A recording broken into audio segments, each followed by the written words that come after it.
15 ឆ្នាំមុនគឺជាពេលវេលានៃការកកើតរបស់ក្រុមហ៊ុន GK Group ដែលយើងចេញពីមនុស្សម្នាក់ពីរនាក់ហើយក្នុងម្នាក់ពីរនាក់នោះគឺជាការដាក់ចេញនៅទស្សនវិស័យពីក្រុមប្រឹក្សាបាលក៏ដូចជាថ្នាក់ដឹកនាំរបស់ក្រុមហ៊ុនជាបន្តបន្ទាប់ជាការគិតគូរមួយរបស់ថ្នាក់ដឹកនាំរបស់ក្រុមហ៊ុន GK ដែលយើងមានទស្សនវិស័យមួយរួមថាធ្វើយ៉ាងណាគឺយើងធ្វើឲ្យត្រូវហើយធានាឲ្យបាននៅអ្វីដែលជាសុចរិតភាពរបស់ក្រុមហ៊ុនគឺយើងនៅដោយមានឆន្ទៈយើងនៅដោយយើង believe ថាអ្វីដែលជាធ្វើគឺត្រូវហើយខ្ញុំក៏មានមោទនភាពដែរនៅពេលដែលថ្នាក់ដឹកនាំរបស់យើងទាំងអស់គ្នាបានគ្រប់គ្រងនៅទស្សនវិស័យរបស់ខ្ញុំបាទ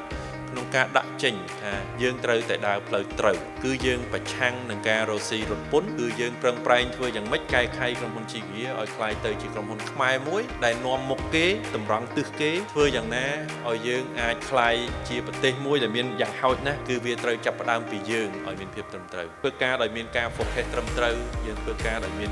professional របស់យើងអញ្ចឹងបុគ្គលិកយើងក៏ធ្វើការទៅតាមជំនាញវិជ្ជាជីវៈទាំងអស់បច្ចុប្បន្នយើងមានមោទនភាពបំផុតដោយយើងបានរួមចំណែកក្នុងទីផ្សារអេឡិចត្រូនិកប្រហែលជាប្រមាណ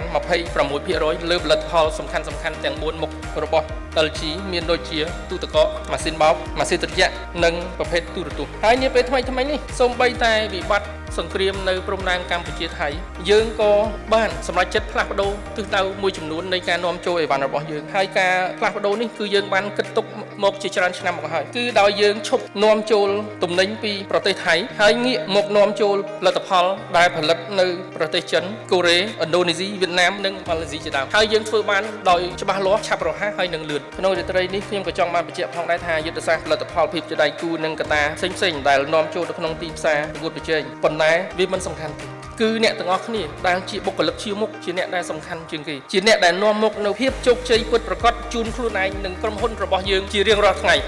អ្នកទាំងអស់គ្នាពិតជាកម្លាំងចលករដែលផ្ដល់នូវគុណភាពពិតប្រាកដជូនអតិថិជនរបស់យើងហើយជាសម្លេងនិងជាកេរ្តិ៍ឈ្មោះនៃទំនុកចិត្តរបស់ក្រុមហ៊ុន GK Group ជារួមបើគ្មានការខិតខំប្រឹងប្រែងមានការលះបង់របស់អ្នកទាំងអស់គ្នាទេគោលដៅដណ្ដើមចំណែកទីផ្សារ 40% ប្រហែលជានឹងពិបាកនឹងគ្រាន់តែជាក្តីសុបិនប៉ុណ្ណោះប៉ុន្តែដោយសារមានអ្នកទាំងអស់គ្នានៅទីនេះនោះសុបិននៃចំណែកទីផ្សារ 40% របស់យើងនឹងក្លាយជាការពិតជាក់ជាមិនខានសូមអរគុណដល់ដៃគូអាជីវកម្មទាំងអស់មិត្តភ័ក្តិនិងសហការីទាំងអស់ជាពិសេសគឺថ្នាក់ដឹកនាំក្រុមហ៊ុន GK ចូលរួមអបអរសាទរហើយសង្ឃឹមថាយើងនឹងបន្តដំណើរជាមួយគ្នាទៅមុខក្នុងរយៈពេលវែងឆ្ងាយទៅមុខទៀតសូមអរគុណ